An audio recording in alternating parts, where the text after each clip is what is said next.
Hello guys, hello. This is for Scorpio. Scorpio, welcome dito sa aking channel, Kapalaran 888. Welcome. Alamin natin Scorpio kung anong messages, vibration, gabay energy para sa inyong lahat. So this is from March 30 hanggang April 5. So tingnan natin yung first week of April para sa iyo. Scorpio.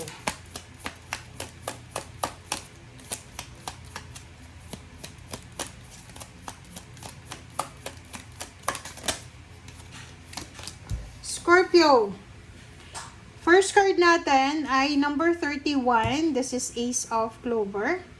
So, Scorpio, nakikita ko sure dito na this week, ngayong linggong ito, parang nasa crossroad. Okay? Parang nakikita ko sure dito na hindi mo alam kung ano yung gagawin mo. Okay? Naguguluhan ka. You are confused.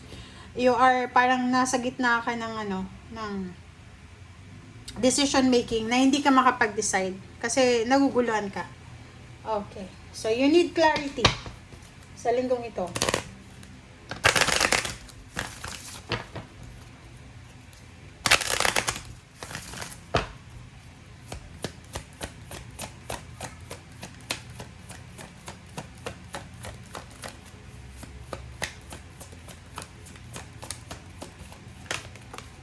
Alright. Number 12, Scorpio, privileged lady. Nakikita ko sir dito na isang mayaman na babae. Maybe this is your boss, this is your employer, this is your team leader, babae siya. Yun, meron siyang dinideal sa'yo. Meron siyang ino-offer sa'yo. May isang babae dito na financially stable, na meron siyang binibigay sa yung choices and options. Okay? May binibigay siya sa yung pagpipilian mo. Kung ano ba yung pagpipilian mo. Alright, so let's check.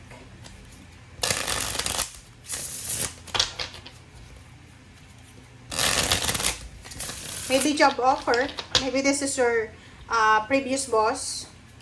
Or kung sino man siya.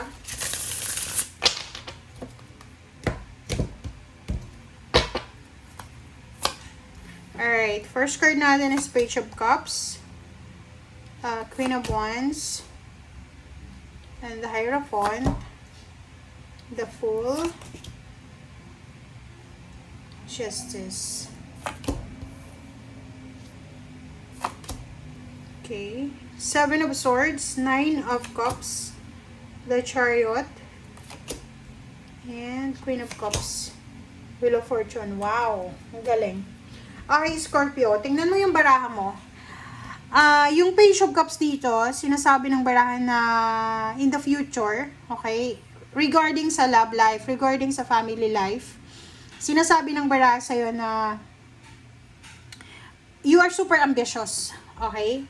So, nakikita ko sa'yo dito na yung Scorpio na to, na sinasabi sa Page of Cups, ay hindi siya yung ordinaryong Scorpio. At yung Scorpio na to is gagawin niya ang lahat, makuha niya lang yung overall happiness niya. Gagawin niya ang lahat, matupad lang yung pangarap niya. Okay? Yung Queen of Wands dito, this is your money. Money and emotion. Nakikita ko sir dito na gusto mo sa relationship, okay? Ang gusto mo sa relationship is yung balanse, free ka, parang ganon. Like, kahit may asawa ka na, free ka pa rin na maglakwatsa, ganyan-ganito. So, nakikita ko sir dito na ngayong linggong ito yung decision making mo. Parang nahihirapan kang mag-decide ngayon if makikipag-break ka ba or ipagpapatuloy mo yung relationship para sa future. Hierophant, and nakikita ko there's someone here na Hierophant. It's either Earth signs, Virgo, Capricorn, or Taurus, or kung sino man na zodiac sign yan, na parang siya yung nagbibigay sa'yo ng advice. You need to be careful kasi buhay mo yan eh. 'Di ba? Love life mo yan, trabaho mo yan, buhay mo yan. So, wag mong ididepende sa kung kanino man na Hierophant or kung sino man yan na nagbibigay sa'yo ng advice. Okay? Kasi ikaw yung dapat mag-advise sa sarili mo. Alright? Next is the Fool and Justice. 'Di ba? Sabi ng baraha dito, Yun, possible na pagod ka na sa company na pinagtatrabahuan mo, sa trabahong ginagawa mo. So, this week daw, may posibilidad na magbago ka ng career move, career change, or may kontrata kang pipirmahan, or maybe, there's a parang dito, karmic blessings, or there's a risky decision making na gagawin mo sa linggong ito. Mag-iingat ka, diba? Like for example, may asawa ka, may kalibin ka, boyfriend, girlfriend, tapos may pumasok na tao dito na parang ino-offeran ka ng love life and career.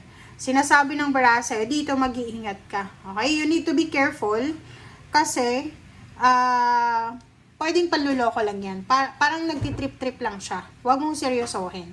Alright? So, this week din, may posibleng celebration ka na isa-celebrate. So, there's a graduation, Holy Week, party, ganyan, ganito. So, masaya ka this week. Kahit na yung iba, may mga kaguluhan, confused, ganyan, ganito. Sinasabi ng bara sa'yo dito na this week din, isang desisyon ang posibleng gagawin mo by the end of the week. So, maybe this one is Saturday, Sunday. So, this is April 4 and 5. Yun, April 4 and 5. So, going to second week of April. Ay, kita ko sa'yo dito na isang napakabigat na desisyon ang gagawin mo. But, nakikita ko sa'yo dito na itong desisyon na gagawin mo, eto talaga yung magpapabago ng takbo ng buhay mo. Okay? Lalo sa finances, sa financial, sinasabi ng bara sa'yo na Saturday and Sunday, this is April 4 and 5, sobra-sobra kang excited, sobra kang confident sa kung ano man ito na pinaplano mo. So, maybe you're changing jobs, career, or even love life. Pero yung career dito, guys, walang manluloko. Pero eto sa love life, meron. So, you need to be careful. Kung single ka, may asawa, may boyfriend, may girlfriend, may ka-live-in, mag-ingat kayo sa mga nag-offer sa inyo ng love life. Okay? And yun, sabi ng bara sa'yo dito na if you want to ma-enjoy yung journey mo dito sa mundo, huwag kang matakot na mag-take ng risk. Okay? Kasi pag palagi lang tayong nasa safe zone natin, hindi tayo lumalabas sa comfort zone natin, parang walang thrill, 'di ba? And yung mistakes, errors, and failures na yan, normal yan. Okay? Normal yan sa buhay natin. So, if ever na may mga nangyayaring hindi maganda, okay lang yan. Okay? Thank you, guys. Bye!